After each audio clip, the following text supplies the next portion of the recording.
అవగాహన ఉన్నదని నేను భావిస్తున్నా. నేను అవగాహన లేదని నేను అనడం లేదు.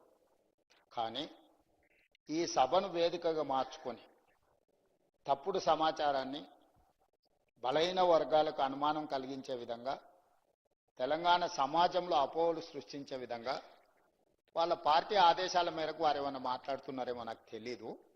మొట్టమొదట ఈ మొత్తం వివరాలను సేకరించడానికి సంబంధించి బీసీ కమిషన్కి ప్రభుత్వము ఇవ్వడం జరిగింది. ఆ తర్వాత ఆర్ కృష్ణయ్య గారు రాజ్యసభ సభ్యులు రిట్ పిటిషన్ నెంబర్ 30381 ఆఫ్ 2024 వారు హైకోర్టులో ఒక రిట్ పిటిషన్ ఫైల్ చేసి ఇది బీసీ కమిషన్ ద్వారా కాదు, డెడికేటెడ్ కమిషన్ ద్వారా ఈ సమాచార సేకరణ మొత్తం జరగాలి, ట్రిపుల్ టెస్ట్ బాధ్యతలను అప్పగించేందుకు డెడికేటెడ్ కమిషన్ వేయండి అని చెప్పి ఆర్ కృష్ణయ్య గారు హైకోర్టుకు వెళ్ళడం జరిగింది అధ్యక్ష. వారి పిటిషన్ బేసిస్ మీద హైకోర్ట్ ఆఫ్ తెలంగాణ రాష్ట్ర ప్రభుత్వానికి ఆదేశాలు జారీ చేసి, ఇది ఆ కాపీ అధ్యక్ష.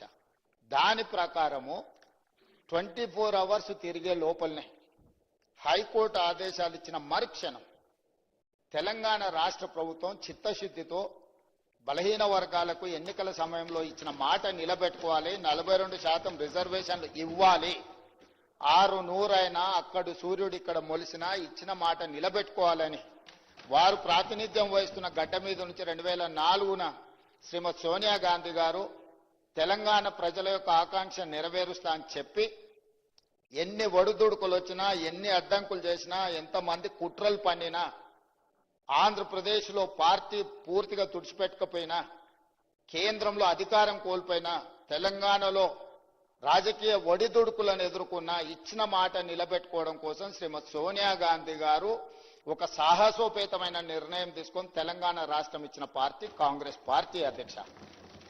అట్లాంటి కాంగ్రెస్ పార్టీ నాయకుడు రాహుల్ గాంధీ గారు ఈ 42% బీసీలకు బలహీన వర్గాలకు భారత్ జోడో యాత్ర సందర్భంగా ఇచ్చిన మాటను అమలు చేయడానికి చిత్తశుద్ధితో అన్ని రకాల ప్రయత్నాలు చేసి, ఎక్కడ కూడా వారే చెప్పారు, గతంలో బీహార్లో చేస్తే అడ్డంకులు వచ్చినాయి, రాజస్థాన్లో చేస్తే అడ్డంకులు వచ్చినాయి, ఇతర రాష్ట్రాలలో చేస్తే అడ్డంకులు వచ్చినాయి.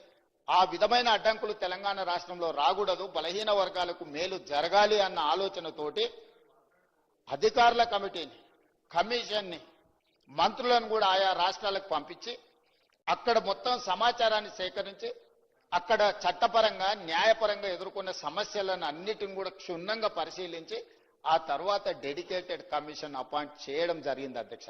ఈ మొత్తం ప్రక్రియ ఫిబ్రవరి 4, 2024 నాడు మొదలుపెట్టి ఫిబ్రవరి 4, 2025 సరిగ్గా 365 రోజులు తిరిగే లోపల పకడ్బందీ చట్టాన్ని చేసి ఈ రోజు తెలంగాణ రాష్ట్రంలో బలహీన వర్గాలకు స్థానిక సంస్థల పంచాయతీరాజ్లో, స్థానిక సంస్థలు మున్సిపాలిటీస్లో 42% రిజర్వేషన్లు ఇవ్వాలని చిత్తశుద్ధితో మేము ముందుకు వెళ్ళినాం అధ్యక్ష.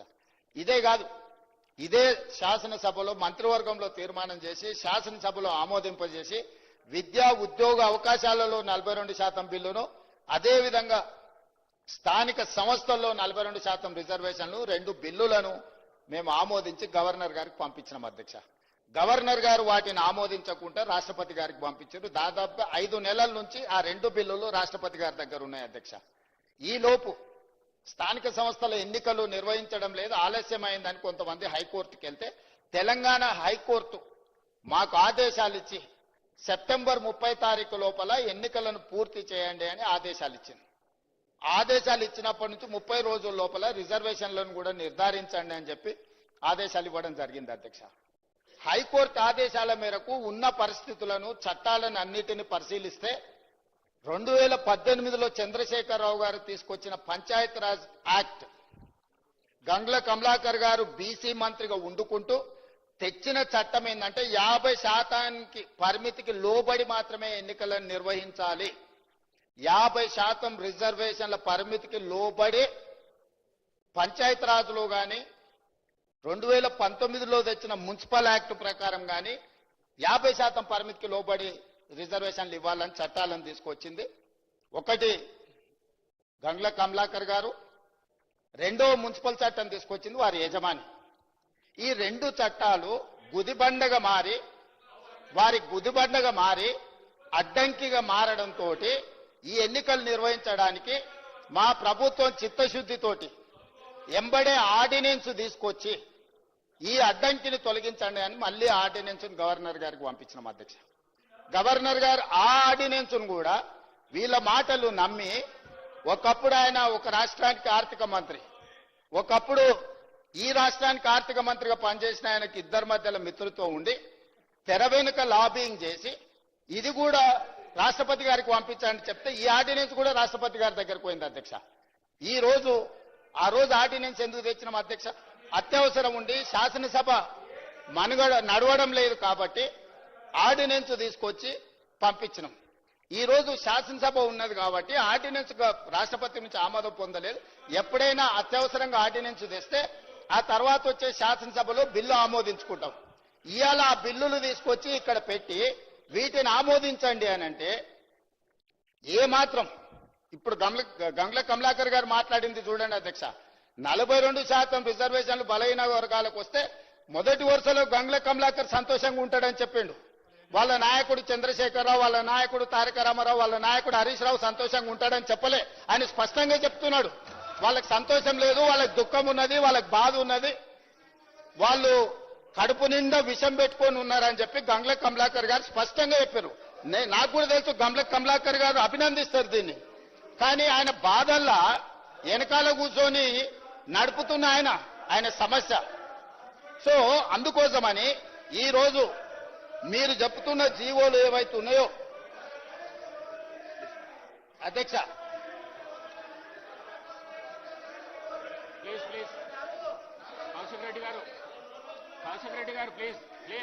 అధ్యక్ష బీసీ కమిషన్ కి ఇచ్చిన జీవో అయినా లేకపోతే డెడికేటెడ్ కమిషన్ కు ఇచ్చిన జీవో అయినా బలహీన వర్గాలకు 42% రిజర్వేషన్లు ఇవ్వాలన్నదే ప్రభుత్వం యొక్క ఆకాంక్ష, చిత్తశుద్ధి అధ్యక్ష. అందుకోసమని ఇప్పటి వరకు కలిసి రాలే. అదేవిధంగా గంగుల కమలాకర్ గారు ఇంకొక మాట అన్నారు, ఢిల్లీకి అఖిలపక్షాన్ని తీసుకెళ్తా అన్నారు, మీరు అఖిలపక్షాన్ని తీసుకెళ్లలేదని. అధ్యక్ష 5 సార్లు ప్రధానమంత్రికి నేను లేఖ రాసిన. దీనికి సంబంధించి మేము ఢిల్లీకి రావాల్సి ఉంది, మీరు ప్రధానమంత్రికి అపాయింట్మెంట్ ఇస్తే మేము అందరం కలిసి వచ్చి మిమ్మల్ని కలిసి విజ్ఞప్తి చేస్తామని. ప్రధానమంత్రి మనకు అపాయింట్మెంట్ ఇవ్వలేదు అధ్యక్ష. ప్రధానమంత్రి అపాయింట్మెంట్ ఇవ్వకపోతే పార్లమెంటు జరిగేటప్పుడు ప్రధానమంత్రిని కేంద్ర ప్రభుత్వం మీద ఒత్తిడి తీసుకురావడానికి జంతర్ మంతర్లో మేము దీక్ష పెడితే, జంతర్ మంతర్లో ధర్నా చేస్తే దాదాపుగా 100 మంది పార్లమెంట్ సభ్యులు ఇతర రాష్ట్రాలకు సంబంధించిన వాళ్ళు వచ్చి తెలంగాణ బీసీ రిజర్వేషన్ 42కు మద్దతు పలికినరు. కానీ రాజ్యసభలో ఉన్న బీఆర్ఎస్ ఎంపీలు మాత్రం అటువైపు కూడా కనుదిప్పి చూడలే అధ్యక్ష. బలహీన వర్గాల తరఫున మాట్లాడుతున్న గంగుల కమలాకర్ కూడా ఆ వైపు రాలేదు అధ్యక్ష. అంటే వాళ్ళ పార్టీ నాయకుడు బలహీన వర్గాలకు 42% రిజర్వేషన్లు ఇవ్వడానికి సిద్ధంగా లేరు, వాళ్ళకి చిత్తశుద్ధి లేదు. ఇవాళ కూడా ఈ గందరగోళం సృష్టించి బలహీన వర్గాలకు సంబంధించిన రిజర్వేషన్ల బిల్లు ఆమోదం చెందకుండా ఒక అబద్ధాల ప్రాతిపదికన ఈ రోజు మాట్లాడుతున్నారు అధ్యక్ష. అందుకే ఇలాంటి వాళ్ళకి కనువిప్పు కలగడానికి ఫిబ్రవరి 4 ప్రతి సంవత్సరం సోషల్ జస్టిస్ డేగా నడుపుకోవడానికి ఇదే సభలో మా మిత్రులు పొన్నం ప్రభాకర్ గారు తీర్మానం ప్రవేశపెడితే ఆమోదించిన అధ్యక్ష. ప్రతి సంవత్సరము బలహీన వర్గాలకు న్యాయం చేసినందుకు బలహీన వర్గాల ఆత్మగౌరవాన్ని పెంచడానికి ఫిబ్రవరి 4 తారీఖును సోషల్ జస్టిస్ డే కింద జరుపుకోవాలని నిర్ణయించిందే ఈ ప్రభుత్వం. మిత్రుడు పొన్నం ప్రభాకర్ గారు మంత్రి గారు ప్రవేశపెట్టిన తీర్మానం అధ్యక్ష. ఈ ప్రభుత్వం చిత్తశుద్ధిని, మీరు తప్పులు చేసిండ్రు, మీ తప్పులకు ప్రజలు శిక్ష విధించిండ్రు, ప్రజలు ఒక తీర్పు ఇచ్చిండ్రు, ప్రజలు ఇచ్చిన తీర్పు మేరకు ఈ ప్రజాప్రభుత్వం ఏర్పడ్డది. ఈ ప్రజాప్రభుత్వం ప్రజలకిచ్చిన మాట ప్రకారం వాటిని అమలు చేస్తుంది. అమలు చేయడానికి మీరు సహకరించండి. ఒకవేళ మీరు సహకరించము, మీ బుద్ధే మారలేదంటే మళ్ళీ ప్రజలు మళ్ళొక తీర్పు ఇస్తారు. ఆ హోదా కూడా మిగలదు చివరికి. కాబట్టి దయచేసి వీళ్ళు రాలే వాళ్ళు రాలే, అంతకంటే ముందు రాహుల్ గాంధీ గారు ఏం చేసిండ్రు, ఏం మాట్లాడిండ్రు, ఏం హామీ ఇచ్చిండ్రు, ఏ నిర్ణయం మేరకు ముందుకెళ్తున్నారు